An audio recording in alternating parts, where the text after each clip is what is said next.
Le soleil se couchait à l'horizon lorsqu'elle m'apporta un autre verre. Une jolie serveuse. Peau sombre, longs cheveux noirs attachés en queue de cheval, des fleurs autour du cou. J'avais du mal à décider ce qui était le plus beau, le crépuscule sur l'océan, ou elle. Mon esprit entier me criait que c'était elle. Mais après tout ce que j'avais traversé, je n'arrivais pas à trouver le courage de lui demander son numéro, même lorsqu'elle m'adressa un petit sourire en coin avant de s'éloigner. Tout était parfait. Le coucher de soleil, le cocktail, enfin être en vacances après avoir trimé comme un damné pour le collectif pendant les 20 dernières années. Pas un seul souci à l'horizon, sauf ce bruit agaçant, un sifflement aigu juste sous la surface de mon esprit. Constant. Qui refusait de disparaître, peu importe combien de fois je tentais de chasser un insecte invisible. Bon sang. Je me suis réveillé, mon téléphone hurlant à m'en exploser les tympans avec ce mot redouté affiché à l'écran.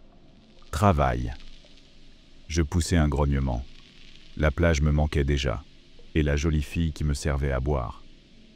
Je décrochai et appuyai sur le bouton vert. « Ouais, qu'est-ce qu'il y a ?» demandai-je, sachant d'avance que ça allait être encore un coup de folie. Pas de jour de repos dans ce boulot. Une voiture vous attend devant chez vous. On a besoin de vous immédiatement, dit la voix à l'autre bout du fil, sèche et directe. Encore une déchirure ? Tentai-je, même si je savais qu'il n'y aurait pas de réponse. Autant tenter ma chance. Silence radio. Je vérifiai l'écran pour voir s'ils avaient raccroché. Évidemment. Bonne discussion. Même si je n'en avais pas envie, je sortis du lit, m'étirai et tirai les rideaux pour jeter un œil dehors. Un SUV noir m'attendait dans la rue. Phares allumé, prêt à partir dès que je mettrais un pied dehors. Mon Dieu, que je déteste ce cinéma d'agence gouvernementale secrète. C'est tellement mélodramatique. L'immeuble du QG est à quelques kilomètres d'ici. Je pourrais m'y rendre à pied en moins de 10 minutes s'ils me le demandaient simplement. Mais non. Il fallait qu'ils envoient ces foutues voitures, comme si j'allais me faire kidnapper, un sac sur la tête, pour ne jamais être revu. Juste pour les emmerder, je les ai fait attendre pendant que je prenais un café et m'habillais. Après tout, le chauffeur est sûrement payé à l'heure. Il devrait me remercier.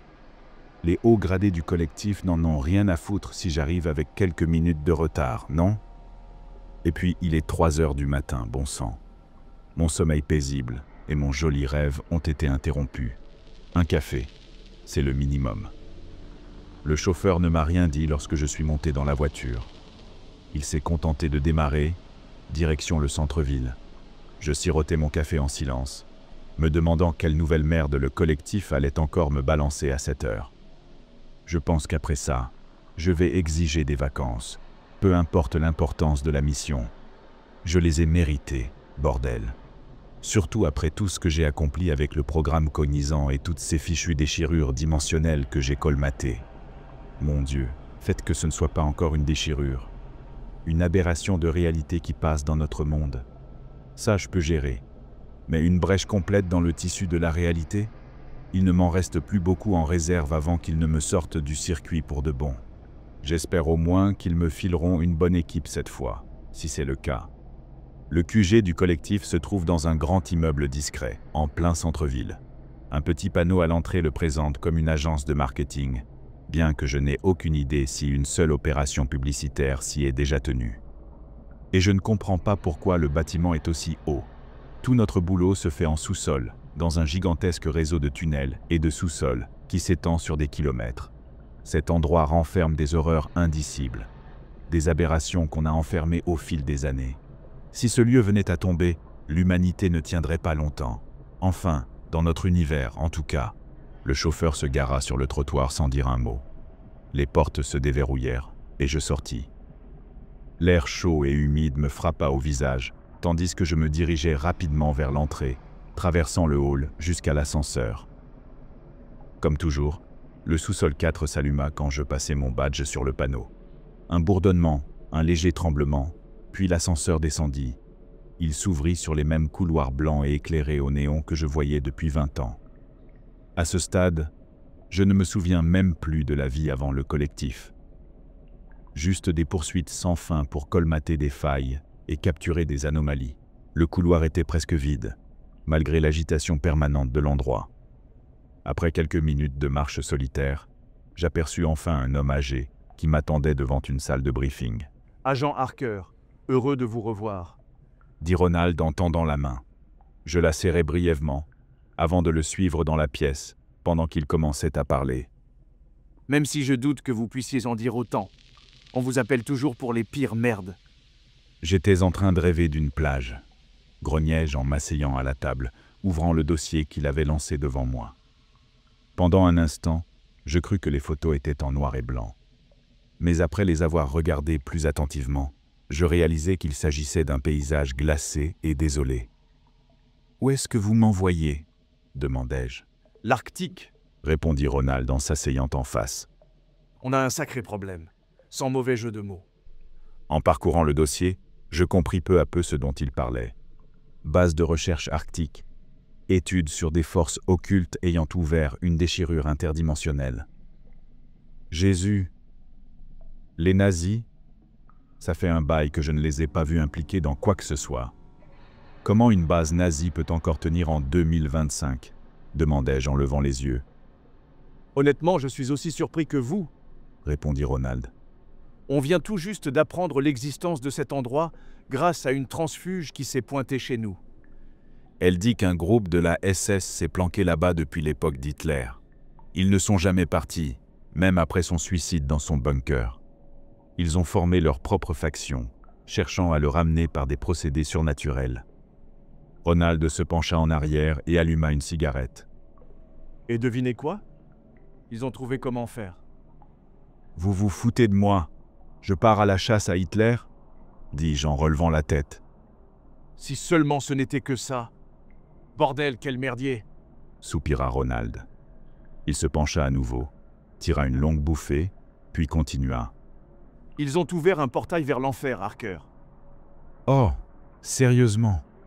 Dis-je en poussant le dossier et en me frottant les yeux. Bien trop tôt pour ce genre de conneries. Donc ce n'est pas juste une faille. C'est littéralement un putain de paysage infernal. Exactement. Et ça s'étend. Plus le portail reste ouvert, plus il gagne du terrain. Pour l'instant, il a infecté un rayon de 8 km autour de la base. Heureusement qu'ils ont mis cette horreur dans l'Arctique, plutôt que sur leur propre territoire. Depuis combien de temps il est ouvert pour en arriver là? J'avais déjà peur de connaître la réponse. Et combien de temps avant que ça atteigne les côtes du Queensland ou du Canada? D'après notre source, ça fait une semaine. Il tira une nouvelle longue bouffée. Et selon nos calculs, on a 1 mois avant que ça ne commence à se propager hors des terres gelées. On est sur une sacrée course contre la montre. Merde, murmurai-je. Littéralement, ouais, répondit Ronald avec un rire sec. Vous partirez avec une équipe de 3 personnes.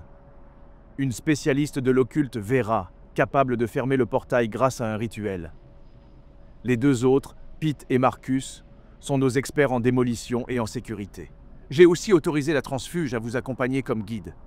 Elle s'appelle Céline. Étonnamment, c'est une femme charmante. Elle a dit qu'elle avait toujours voulu quitter la secte, mais qu'elle n'avait jamais eu la moindre chance de s'échapper. Jusqu'à maintenant. Tu crois qu'elle pourrait nous trahir? demandai-je en le fixant du regard. Ronald avait généralement le nez pour repérer les traîtres et les coups tordus, mais je savais aussi qu'il avait un faible pour les jolies femmes. Et d'après la photo dans le dossier, elle entrait clairement dans cette catégorie. La trentaine, longs cheveux noirs, yeux verts profonds et un visage doux, mais marqué par de lourdes épreuves. Avec un peu de chance, elle disait vrai. Elle voulait juste fuir ce cauchemar dont elle s'était échappée. Au pire, elle mourra avec les autres quand on fermera le portail. J'espère sincèrement que non, répondit Ronald. Elle pourrait être un atout précieux. Il écrasa sa cigarette dans un cendrier posé sur la table.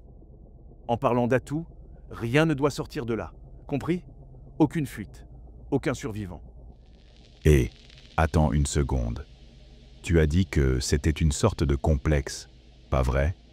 Avec des familles et tout? Tu sais que je ne tue pas d'enfants. Je ne le ferai pas. Je m'étais levé, les yeux plantés dans les siens. T'inquiète pas pour ça. Tu n'auras pas à tuer d'enfants. Tu veux savoir comment ils ont ouvert le portail? Dit-il en se levant à son tour et en m'ouvrant la porte. Je le regardais, abasourdi. Il se contenta d'un hochement de tête, les yeux clos, se passant une main dans les cheveux tout en sortant une autre clope. Ouais, demande-lui ce qui s'est passé pendant le trajet. C'est... Disons que j'utilise rarement le mot abject. Et là, il est encore faible. Je quittai la pièce, descendant vers l'armurerie pour récupérer les armes et les munitions nécessaires. À ma surprise, le reste de l'équipe m'y attendait déjà.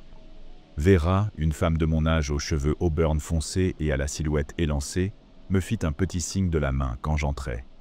On avait déjà bossé ensemble sur une affaire de tulpa à la Nouvelle-Orléans il y a des années, et je suis presque certain qu'elle m'a sauvé les fesses plus d'une fois pendant cette mission.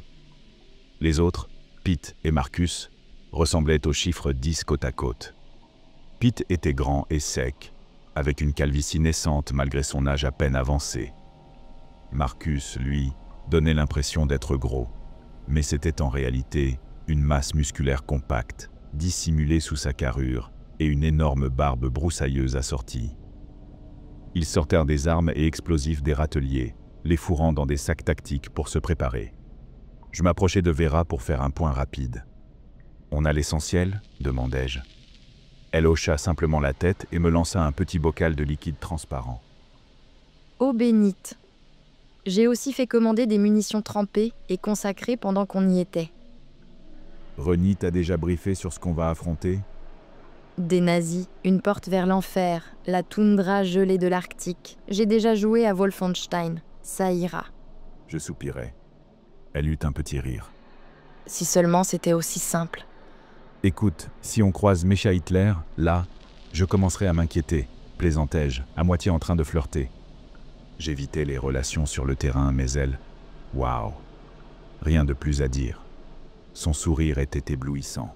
« Vous pouvez attendre après la mission pour baiser ou quoi ?»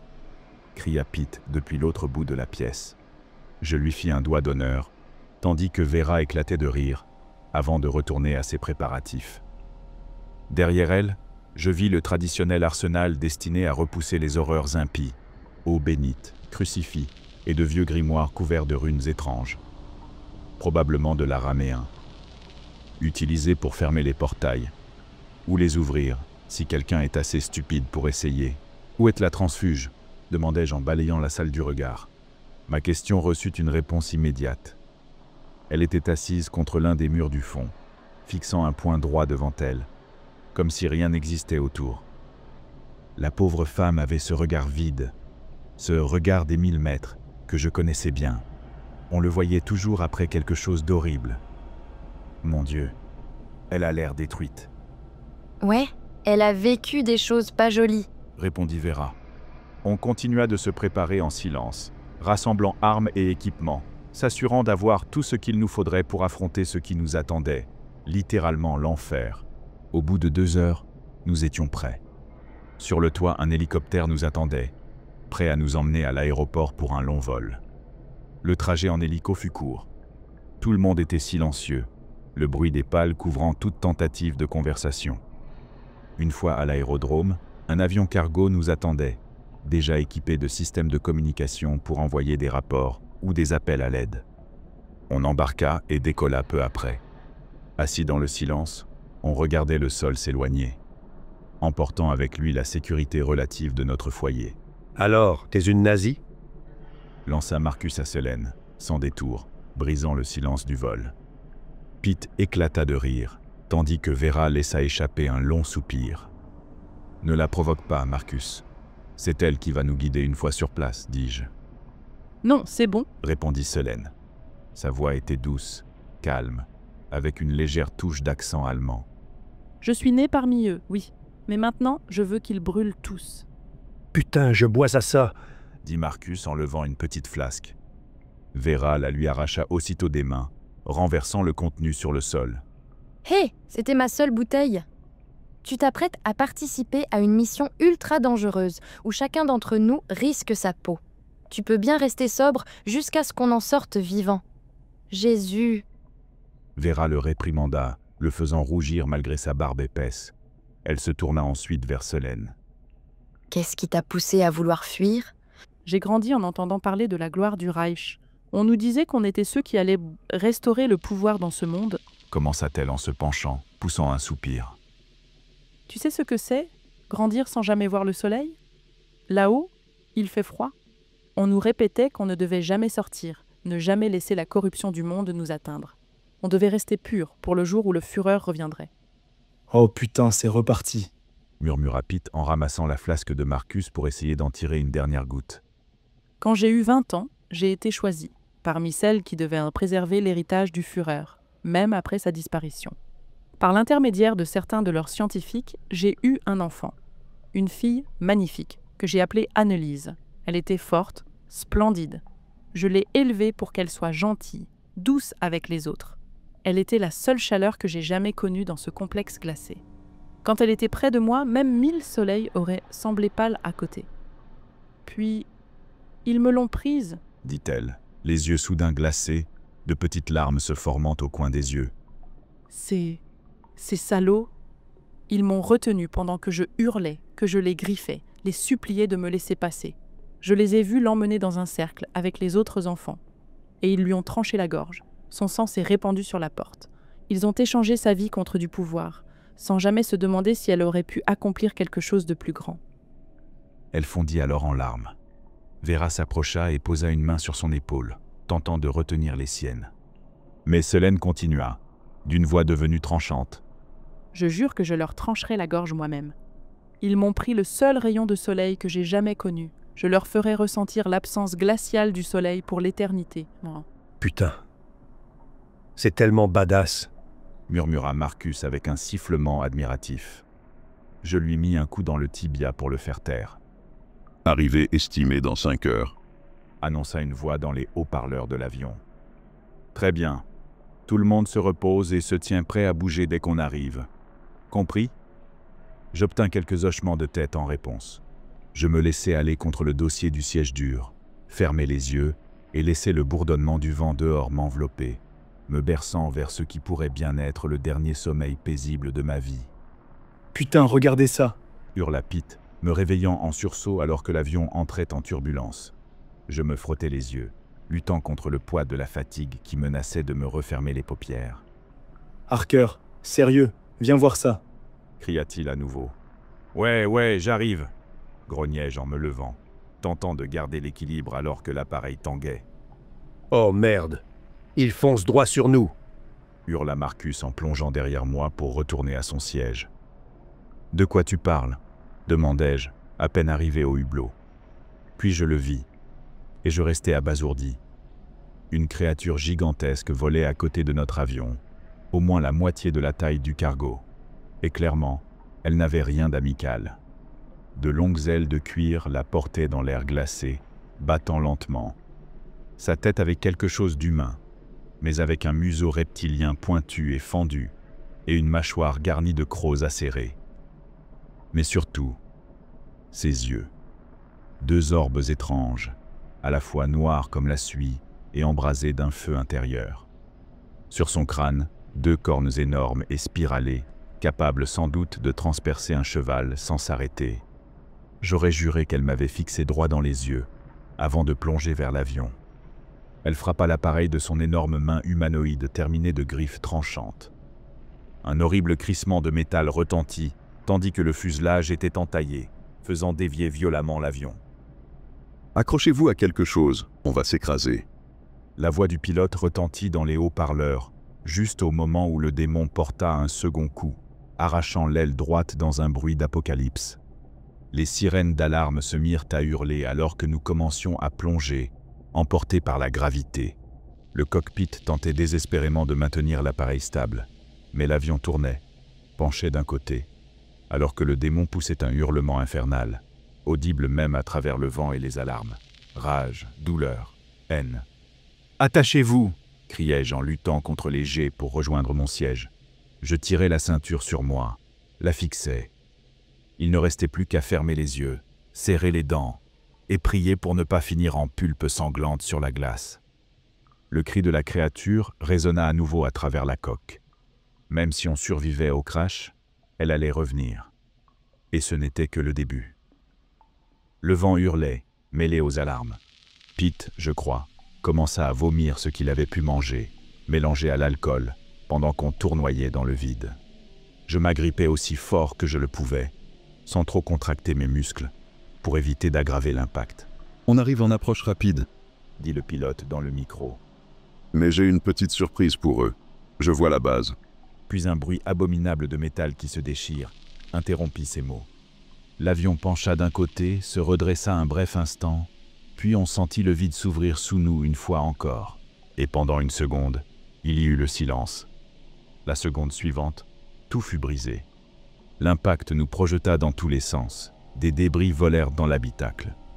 Je perdis connaissance, mais pas pour longtemps, je crois. Quand je repris conscience, l'alarme hurlait toujours, et Farah était au-dessus de moi, tentant désespérément de détacher ma ceinture et de me tirer des décombres. Autour, je vis que les autres étaient encore en vie, récupérant leur équipement dans l'épave déjà en flammes. Je repris mes esprits et sortis de l'avion. Le choc thermique fut instantané. L'air glacial de l'Arctique me fouetta, et j'eus presque envie de replonger dans l'incendie. Les autres sortirent à leur tour, regardant le petit bâtiment devant nous, à peine à 15 mètres. Une seule double porte latérale visible. Derrière nous, le pilote sortait du cockpit, se dirigeant vers nous. Mais le hurlement infernal revint, du ciel. La créature tournait à nouveau, cherchant les survivants. « Oubliez le matos, il faut dégager d'ici !» hurlai-je, dégageant mon pistolet et courant vers les portes. Les autres comprirent, y compris Selene, et nous nous lançâmes dans une course désespérée. Nous percutâmes tous la porte en même temps, tentant de forcer le mécanisme gelé. Je me reculai pour faire feu sur la créature et détourner son attention, pendant que Marcus et Pete luttaient contre la glace. Le pilote aussi ouvrit le feu, s'éloignant un peu pour servir d'appât. « Non, t'éloigne pas trop !» Mais mon avertissement arriva trop tard. Il fut saisi en plein vol par les griffes du démon. La chose le tenait par les jambes, et dans les airs, elle le déchira en deux, comme un vulgaire os aveux. Le sang pleuvait, brûlant dans l'air glacial, éclaboussant la toundra de rouge. Putain de merde. Je rejoignis la porte, la martelant de coups de pied, jusqu'à ce que le mécanisme cède. L'air chaud s'engouffra, juste au moment où la créature piquait droit sur nous. On se précipita à l'intérieur, refermant les portes juste à temps.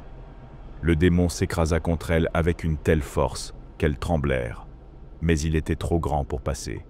Sans perdre une seconde, nous courûmes dans les escaliers. 2 étages plus bas, nous nous arrêtâmes pour reprendre notre souffle, haletant comme jamais. « Putain, comment on sort de là ?» demanda Pete, les mains sur les genoux. Vera secoua la tête et se tourna vers moi, tandis que Marcus vérifiait son sac à dos, armes et explosifs à l'intérieur. Je sortis un papier de mon propre sac, une carte rudimentaire que Selene avait dessinée à son arrivée au collectif. On approche des quartiers résidentiels. On va fouiller pour trouver du matos de communication. Mais tant que ce monstre est là, aucun secours ne pourra venir. Je regardais chacun d'eux à tour de rôle. Pete serrait les dents. Marcus, lui, inspectait un fusil avec un autocollant de croix sur le canon. Merde. Vera, si on ferme le portail, est-ce que ça détruit ça là-haut? Théoriquement, oui. Répondit-elle après une hésitation. Mais on doit se préparer à tout. Les seules infos qu'on a sur les infestations de portes infernales datent tellement qu'on peut même pas savoir à quoi s'attendre.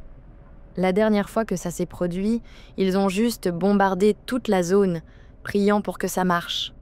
Et c'était il y a quoi? 70 ans. Ils n'ont même pas attendu que le portail se referme avant de tout raser. Génial. Encore mieux que ce qu'on avait signé. Putain de mission suicide. Grogna Marcus en distribuant les armes restantes, toutes marquées de croix. Considérez que la moitié de nos munitions est partie en fumée dehors. Alors faites en sorte que chaque tir compte. Il tendit une arme à Selene, un petit pistolet, équipé de l'un des chargeurs marqués, puis hésita un instant en me regardant. Je me contentais de hocher la tête. D'après ce qu'elle nous avait dit dans l'avion, on pouvait lui faire confiance. Mais d'abord, je devais poser la question. « Tu savais que cette chose serait là-haut » ? Non. Répondit-elle en secouant la tête. Quand je suis partie, tout était contenu au niveau -4 et -5. Ça s'est propagé, très vite. Elle désigna l'escalier devant nous. Nous descendîmes dans un tunnel faiblement éclairé, creusé dans le béton sombre du bunker. Mais très vite, quelque chose changea. Les murs commencèrent à se déformer, comme si des tumeurs se développaient à travers la matière solide pour devenir de la chair. Je vis des veines sombres se ramifier, transportant un fluide noir et rouge qui faisait pulser les parois, comme si elles étaient vivantes, sous une surface noueuse et organique. « Corruption », murmura Vera, s'approchant lentement pour mieux observer. Je tentais de la retenir, mais c'était inutile. Elle était trop curieuse pour se laisser arrêter. Laisser une occultiste tomber sur un couloir de chair cancéreuse, et au lieu d'être dégoûtée, elle est fascinée. Elle leva la main, mais se ravisa au dernier moment. « Vous avez déjà vu un œuf pourri ?» lança Pete, visiblement au bord du malaise en fixant la matière organique autour de nous. « J'ai grandi dans une ferme. Un matin, je vais chercher des œufs. Et l'un d'eux ressemblait à ça. Mon Dieu, je peux encore sentir cette odeur atroce. » On secoua la tête pour se ressaisir et poursuivit dans le couloir, évitant soigneusement de toucher les murs, de peur qu'un contact déclenche une alerte vers ce qui rôdait en bas. Dieu sait que le dernier truc qu'on voulait, c'était qu'il sache déjà qu'on était là. Si tant est qu'il ne l'ait pas déjà compris avec le crash. « Attendez, personne n'a entendu l'accident ? Où est tout le monde ?» demandai-je, me tournant vers Selene. Elle haussa les épaules. Il restait peu de gens après l'ouverture du portail. Peu de personnes normales, en tout cas. Beaucoup d'entre nous avaient été remontés vers les niveaux supérieurs. Les ouvriers, eux, étaient restés en bas. Certains disaient que la porte les affectait, que leur esprit se corrompait au fil de l'exposition à l'enfer. Je ne sais pas. J'ai évité de m'approcher du portail depuis qu'ils me l'ont prise. Difficile d'imaginer qu'on puisse corrompre des nazis plus qu'ils ne le sont déjà, marmonna Marcus, arrachant un rire à Pete. Je les fis taire alors que Selene grognait, avançant plus loin dans le couloir. L'odeur me frappa comme un semi-remorque plein d'œufs pourris, une puanteur de soufre pur mélangée à celle de chair en décomposition. Un véritable enfer olfactif venu du fond du couloir. Des lampes faiblardes pendaient au plafond, nous laissant incertains de ce qui nous attendait. Je remontai mon masque en tissu, priant pour que ça bloque l'odeur, les yeux larmoyants. Pete se pencha contre un mur et vomit tripes et boyaux, pendant que les autres tentaient de continuer malgré tout. « Bon sang !» grogna Vera, une main sur le nez, l'autre sur son arme, pointée droit devant. « Et ce n'est que le début », murmurai-je. Nous avancions dans le silence, luttant contre la nausée, observant les ombres qui ondulaient sur les murs de chair. Je jurais qu'elles bougeaient, comme parcourues par un rythme cardiaque monstrueux. Un dégoût absolu me saisit. 2 décennies au service du collectif. Et c'était de loin l'une des pires visions de ma carrière. Et pourtant, la barre était déjà absurdement haute. « Continuez d'avancer, ouvrez l'œil », lança Selene, plus affirmée que jamais. Elle tenait son arme fermement, prête à descendre tout ce qui bougerait. Et franchement, après ce qu'elle nous avait raconté, difficile de lui en vouloir. Mais j'avais peur qu'elle soit trop prompte à tirer. Du mouvement devant, mais pas les murs cette fois. Quelque chose se déplaçait à travers eux. On entendit des pas lourds frapper le béton. Puis, soudainement, un homme tourna le coin du couloir, droit devant nous. Enfin, il avait été un homme, à une époque.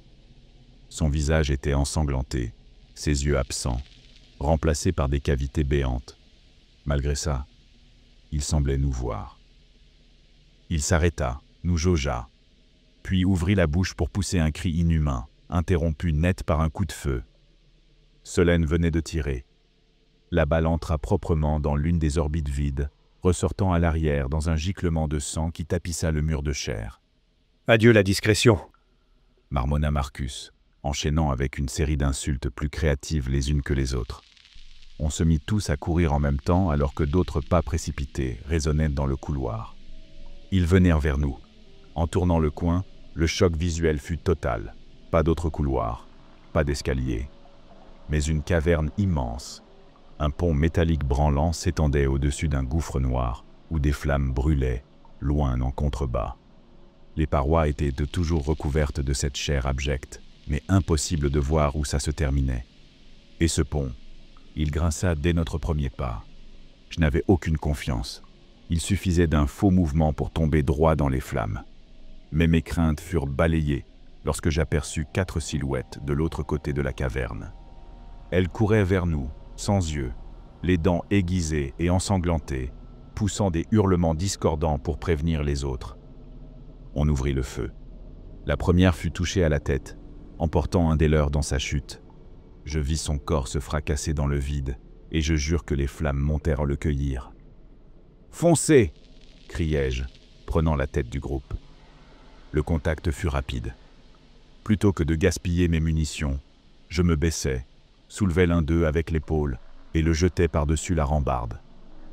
Un deuxième m'agrippa, tentant de me faire basculer à son tour. Il était absurdement fort, ses mains commençant à m'étrangler, mes pieds quittant peu à peu le sol.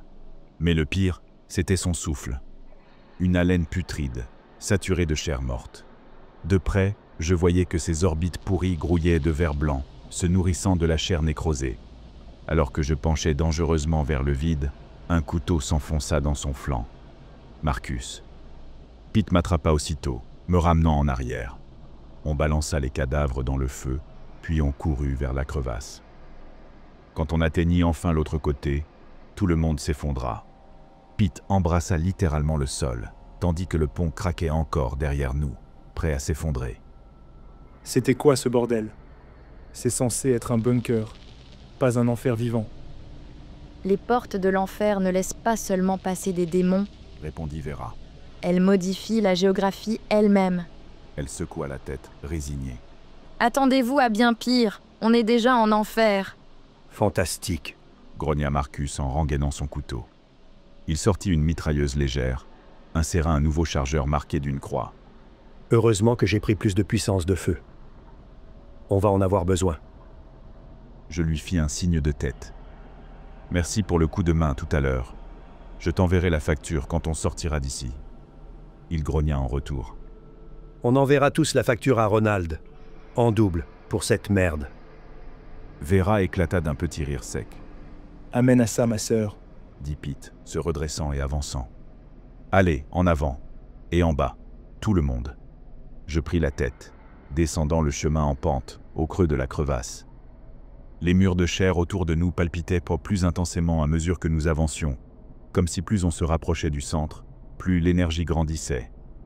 La lumière diminuait progressivement, nous forçant à allumer nos lampes torches, ce qui ne faisait qu'amplifier l'atmosphère d'horreur du lieu. Pourquoi tu peux pas juste refermer la porte d'ici, si la corruption s'est propagée aussi loin? Demanda Pete à Vera, alors qu'on progressait.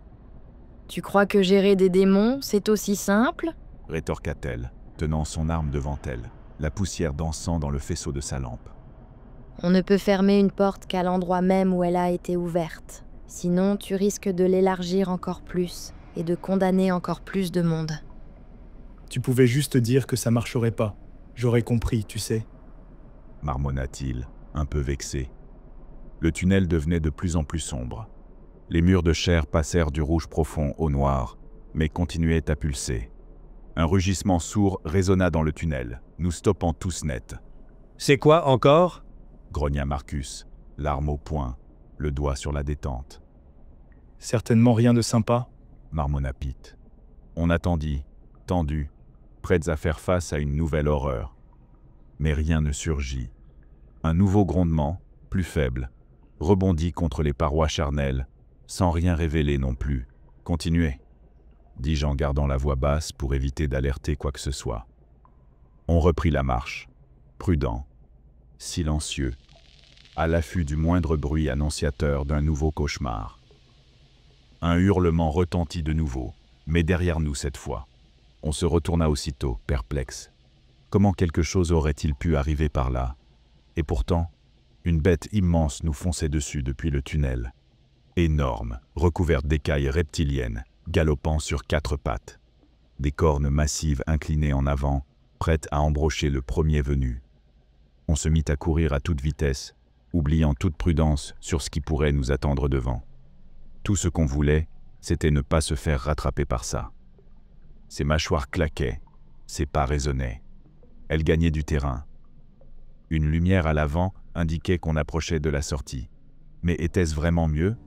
En sortant du tunnel, la situation s'avéra être passée de la poêle à frire au brasier.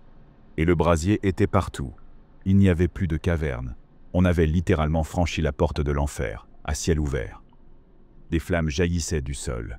Des rochers acérés parsemaient le paysage infernal. On plongea sur les côtés pour s'éloigner de l'entrée, alors que la créature déboula du tunnel dans un rugissement, freina sur la roche, hurla vers le ciel, et avertit chaque saloperie des environs de notre arrivée. Les 5 d'entre nous se relevèrent, armes braquées. Ses yeux en feu nous observaient, un à un, comme si elle nous défiait de tirer. Pete ouvrit le feu en premier. Une balle ricocha sur l'une des cornes massives. La bête ouvrit grand la gueule et bondit sur lui. Je l'entendis hurler, des crocs tranchants s'enfonçant dans son épaule. Le monstre releva la tête, éclaboussant tout de sang. Pete hurla à nouveau, leva son arme et vida son chargeur en plein visage du démon. Mais cela ne fit que le rendre furieux. La créature rabaissa sa gueule béante et lui arracha la tête d'un seul coup de mâchoire, dans un giclée sanguinolente. « Non !» hurla Marcus, ouvrant le feu en même temps que nous tous. On visa chaque parcelle de chair visible. Mais les balles ricochaient sur les écailles, inutiles. Le démon nous fixa, la tête de Pete toujours entre ses dents, la bouche figée dans un hurlement muet. « Assis !» Une voix tonna au loin, résonnant à travers le paysage infernal. Et le démon obéit aussitôt, comme un chien dressé. Il garda la tête dans sa gueule un instant, puis la voix revint. « Bon garçon, mange. » Et il croqua, faisant jaillir les yeux de leur orbite et écrasant le crâne, le sang giclant à nouveau. Il avala, l'air satisfait. Des rochers en feu. Un homme émergea, vêtu d'un vieil uniforme d'officier nazi. Les cheveux courts, gominés, de petites lunettes sur le nez. Il nous sourit, fit un geste au démon qui repartit dans le tunnel, grondant tout bas, nous dévisageant un à un en passant. « Selene, tu ne m'as pas prévenu de ton retour, Manaliba. Je vois que ta mission a été un succès, » dit-il en la fixant. Elle le regarda sans ciller et s'avança vers lui. « J'avais dit qu'on ne pouvait pas faire confiance à une putain de nazi, » cracha Marcus dans leur direction. L'officier se contenta de sourire en fixant Selene, désormais debout à ses côtés. « Où est ma fille » demanda-t-elle. « En sécurité avec son père, bien sûr. Elle s'est bien adaptée à sa nouvelle vie, » dit-il en désignant l'horizon. « Il t'attendait. »« Selene » appelai-je d'un ton calme, mais ferme. « Tu sais que tu vas mourir, avec tous ceux qui sont ici. » « Je l'accueille avec joie, » répondit-elle. Elle répondit d'une voix froide, le visage impassible. « Les Américains, toujours 6 sur 2. » L'homme sourit, ricanant pour lui-même. « Ne faisons pas attendre le Führer plus longtemps. Il a très faim. » Il se tourna, s'avançant jusqu'au bord de la falaise de pierre sur laquelle nous nous tenions, contemplant les flammes en contrebas. D'un simple geste de la main, la roche se mit à bouger, lévitant dans les airs pour former un pont suspendu devant lui.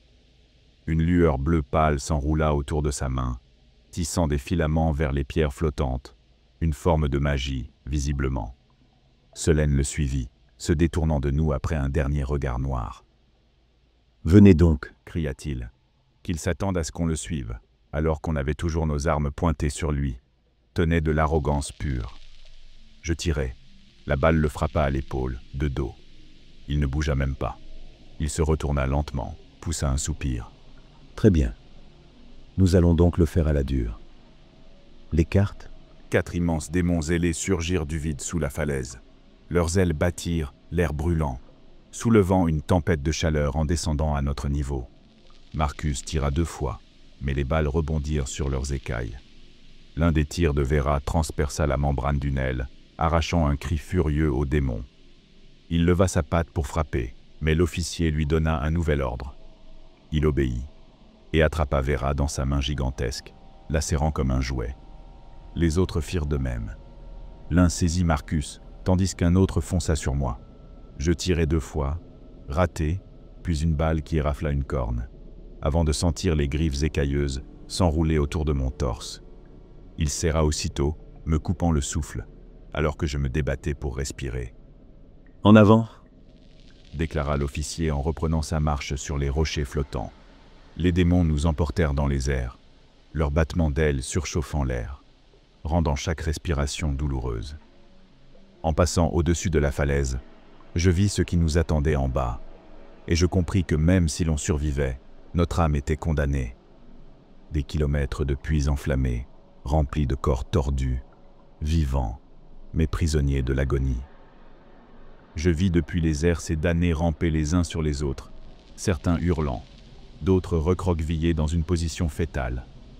Tous étaient à brûler, carbonisés, méconnaissables. Des démons rôdaient entre eux, les torturant à loisir. Les plus grands, comme ceux qui nous tenaient, des bêtes quadrupèdes comme celles qui avaient tué Pete, et même des impes, de petites horreurs semblables à des enfants, qui poussaient des cris joyeux en plantant de longues piques dans les chairs fumantes. J'en vis un groupe occupé à arracher la peau calcinée d'un corps encore vivant. L'être levait les yeux vers le ciel noirci, la bouche ouverte dans un cri éternel, suppliant que l'après-vie prenne fin. Et quand ils arrachèrent la peau, elle repoussait, pour qu'ils recommencent encore. Ils riaient, comme des enfants joyeux, des enfants de l'enfer. Mais pire que la vision, il y avait l'odeur. Un mélange de chair brûlée et pourrie, et de soufre, le tout si dense que j'en avais la nausée. Je suffoquais, les griffes de la créature pressées contre ma cage thoracique, m'écrasant avec chaque battement d'aile. J'ai dû perdre connaissance plusieurs fois durant le trajet. Enfin, on fut déposé sur une autre formation rocheuse. L'officier et Selene nous attendaient, debout, devant un trône de pierre massif. Les démons nous relâchèrent. Tous les trois, haletants, on s'écrasa sur la roche. En levant les yeux, on vit une silhouette assise sur le trône. La moitié gauche de sa tête manquait. Le côté droit était intact, mais le gauche, soufflé par ce qui semblait être un impact de balle, laissant l'œil gauche manquant, de la matière cérébrale s'échappant du crâne fendu. La chose se leva. Elle s'approcha lentement. « Des offrandes. Pour vous, mein Führer », annonça l'officier en s'inclinant profondément. Et alors je compris.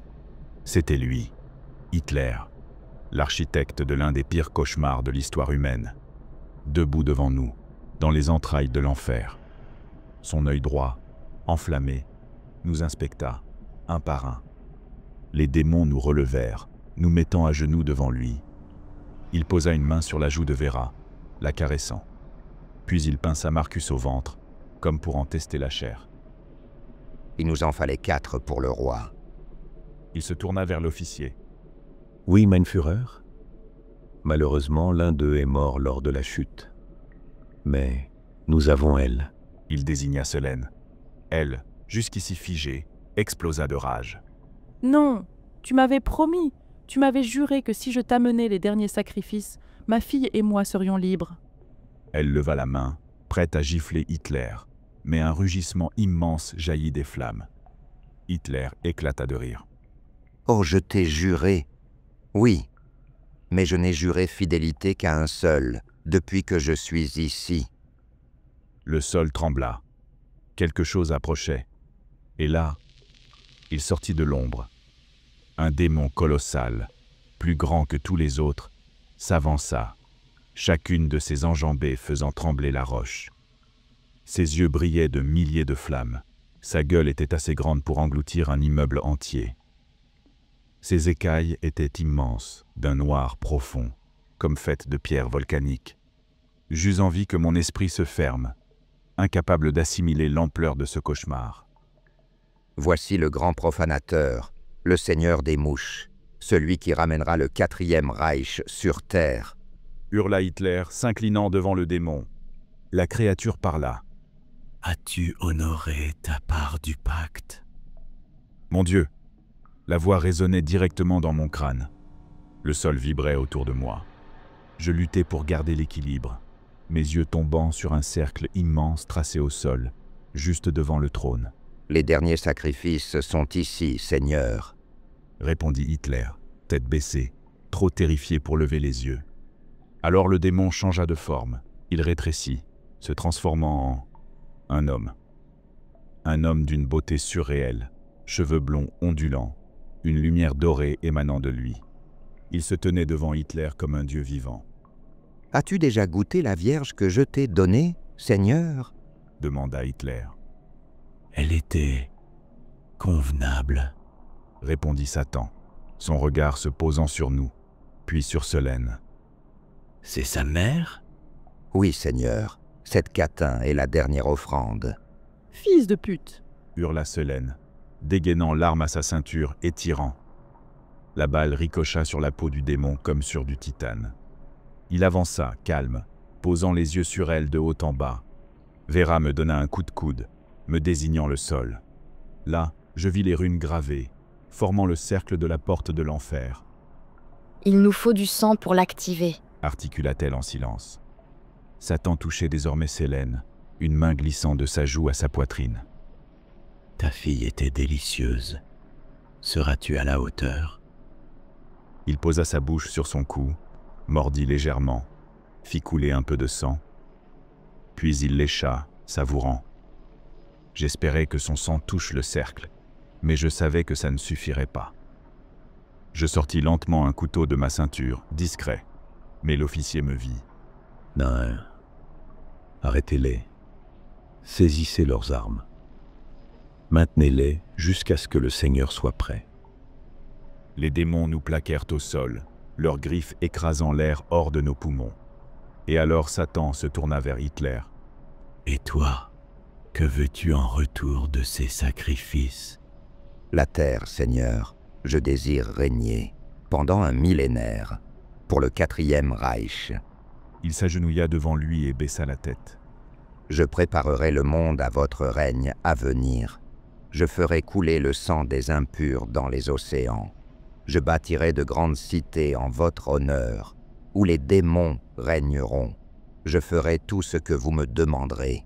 Tout ce que je souhaite en retour, c'est un fragment de votre pouvoir. » « Ainsi soit-il, » répondit Satan en le chassant d'un geste nonchalant de la main.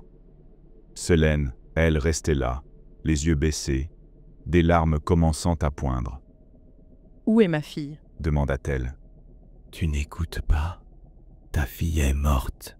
Je l'ai utilisée pour mon plaisir, puis je l'ai dévorée. » répondit Satan sans même la regarder, s'éloignant déjà. Solène laissa échapper un sanglot étouffé et s'effondra à genoux. Plaqués au sol, Vera et moi nous faisions face. Je vis ses lèvres bouger, elle murmurait quelque chose en latin, un rituel.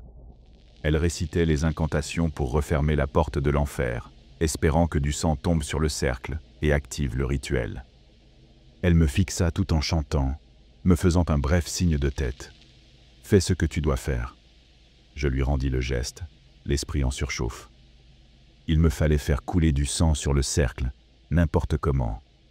Alors l'idée me frappa. Grande inspiration. Pas d'hésitation, Harker.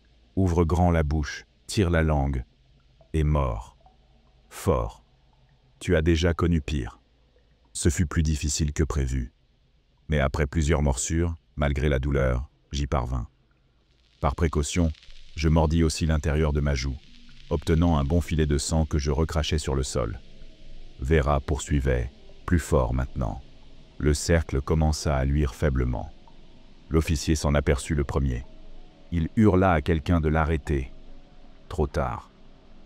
Satan nous jeta un regard, tandis qu'Hitler paniquait, hurlant des insultes, cherchant une arme pour tuer Vera. Il se jeta sur elle, tentant de l'écraser sous son talon. Trop tard. La porte se refermait. La réalité commença à se tordre. Les démons hurlaient, fuyant tandis que l'air chauffé de leurs ailes balayait tout. Je me relevai et frappai Hitler en pleine face, du côté blessé. Je sentis les os de sa mâchoire craquer sous mes phalanges. Vera continuait. Le cercle brillait de plus en plus. Marcus se releva, saisit un pistolet au sol et tira sur l'officier pour l'empêcher d'approcher. Satan me fixa, souriant, alors que le sang coulait de ma bouche. Mon Dieu, ça faisait mal. Mais franchement, ça aurait pu être bien pire. « Tu ne fais que retarder l'inévitable, » dit-il. « Mon règne viendra avec ou sans ces pantins. Il tourna les yeux vers Hitler. Non, tue-les, Seigneur. J'ai honoré notre pacte. Pourquoi les laisser partir? Hurla Hitler, courant vers Satan. Le Seigneur des Ténèbres leva une main, fit un simple geste, et projeta le Führer dans les flammes, sans le moindre effort. Nous nous reverrons très bientôt. J'en suis sûr, ajouta-t-il calmement. La réalité s'effondra autour de nous, les fosses ardentes s'estompant peu à peu, le sol rocheux se dématérialisant pour laisser place à du béton. Des lumières halogènes clignotèrent au plafond. L'air frais et sec remplaça les vapeurs de soufre brûlantes. Nous étions de retour, au cœur du bunker. Selène et l'officier étaient là. Elle s'effondra, en pleurs. L'officier restait figé, Marcus pointant une arme sur sa tempe. Il leva les mains, cherchant à se rendre. « Tu as encore les explosifs » demandai-je à Marcus. Mais les mots sortirent à moitié mâchés. Ma bouche était en lambeaux. Il hocha la tête et désigna son sac tactique au sol. J'ouvris, saisis quelques blocs de C4 que je plaçai stratégiquement dans la pièce, pendant que l'officier pleurait et suppliait pour sa vie. Je peux être utile. Épargnez-moi. Emmenez-moi à vos supérieurs. Je leur dirai tout ce que je sais. Il sanglotait de terreur, tandis que Vera et Marcus surveillaient l'escalier. Selène, elle, était assise, et le fixait avec une haine absolue. Je lui lançai un couteau. « Tu ne sortiras pas vivant d'ici. Ce que tu fais après, ça ne me regarde pas. » L'officier se jeta vers le couteau, mais Marcus tira, en pleine rotule. Un deuxième tir, dans l'autre genou. « Ça, c'est pour Pete !» cracha-t-il en lui crachant dessus avant de quitter la pièce. Selène me regarda, puis ramassa le couteau, le souleva, le regardant briller sous la lumière blafarde. Vera et moi sortîmes. Nous refermâmes la porte derrière nous, pendant que l'officier hurlait à l'intérieur.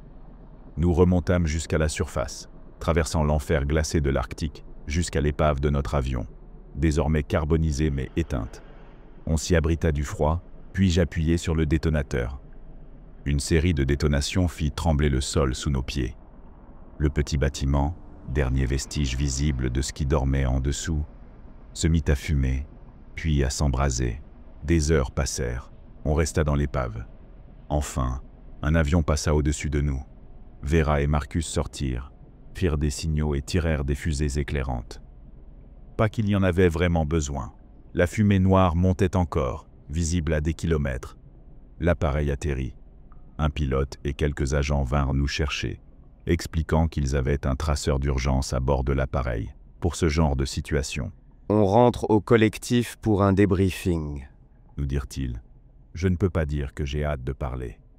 Mais ce que je peux dire, c'est que je vais poser mes vacances immédiatement. Et peut-être que je verrai si Vera veut m'accompagner. On l'a mérité, non ?